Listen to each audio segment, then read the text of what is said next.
ए राहुल, आज की है हो? देखी ने लड़किया और अतिया सब सज धज के मंदिर वादने जा रहा है। हले ले हमरा की पता, जहाँ तो बैठल है वहाँ हम बैठल ही। अच्छा रुक, भौजी जा रहा कौन, उनका से पूछे जाओ।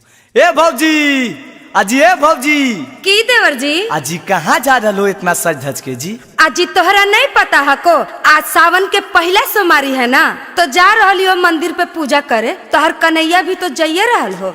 हाँ तो ऊ नहीं जीते तो आओ के जी ओकरे पर तो भोला बाबा ढार ले हलखिन। ऐसे काहे बोलो हो देवर जी? भोला बाबा तो सब खातिर हखिन न, तोहरो खातिर हखिन आ तोहर मौगियो खातिर हखिन। अजी नहीं भौजी, हमरा खातिर भोला बाबा नहीं हखिन, हमरा खातिर रहथिन, हमरा पर ध्यान देथिन हल, तो ई हाल होते हल। करिया में करिया तारा के जड़िया मौगी मिलते हल। आजी दीदी जी कौची बोल रहल खुन? हमरा बारे में कुछ बोल रहल खुन की? आहे नहीं है, तोर बड़ाई कर रहल खुन है। हट चला ना दीदी पूजा करे ले, नहीं तो भीड़ हो जाते शिवलवा में। हाँ भौजी सही बात है, जाओ जाओ पूजवा कर ला। पता नहीं आओ कोची मांगते ओरा कुछ लगवा आओ घंटन मांगे दे हो करे। अजी देवर जी तो तू साथे चल हो ना जी। देखो तो गांव के सब लड़का लोग शिवाला पे गेल है, तू यहाँ पे काहे ला बैठल हो? नहीं भौजी हम नहीं जीबू।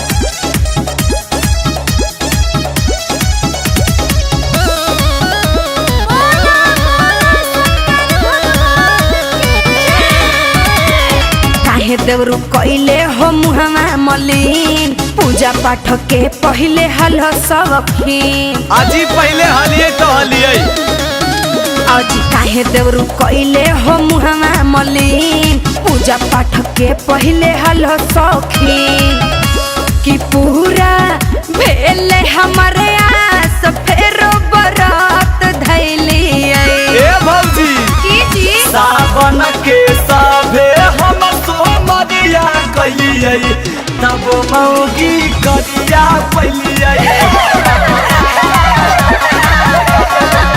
बाबा धाम गेलिए कांधे कबरिया धैलिए, तब मौगी करिया पलिए। ए देवर जी ऐसे नहीं बोलो जी।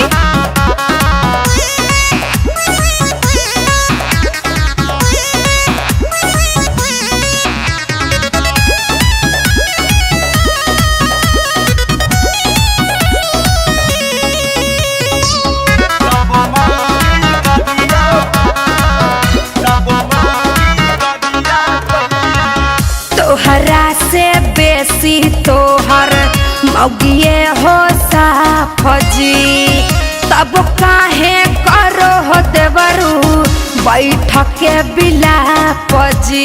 ए भौजी हम निरहुआ से कम लगोइए, सब हमारा मौगी देख के मने माने हंसो है। की कहियो भौजी हमारा खाना नहीं धसो है। ए देवरू तो हर में हरिया में बड़ी गुण देखली। अजी कौची के गुंजी? सावन के साभे हम सोमरिया कलिए, तब मौगी करिया पलिए। बाबा धाम गेलिए कांधे कबरिया धैलिए, तब मौगी करिया पलिए। आज ही रूप नहीं देखे गुण देखे।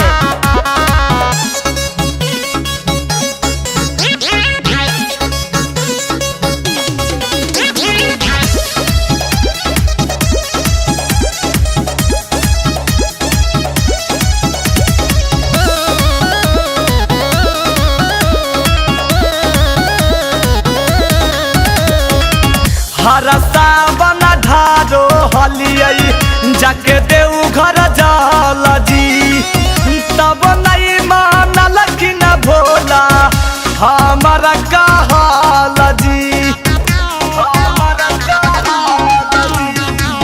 बेहने गला हो देवरू चिंता फिकीर में, मिललो जे लिखल हलो तोहर तकदीर में। ए भौजी गोद में हर पावेला देवी देवता पूजलिए, सावन के साभे हम सोमरिया कलिए। मौगी करिया पलियई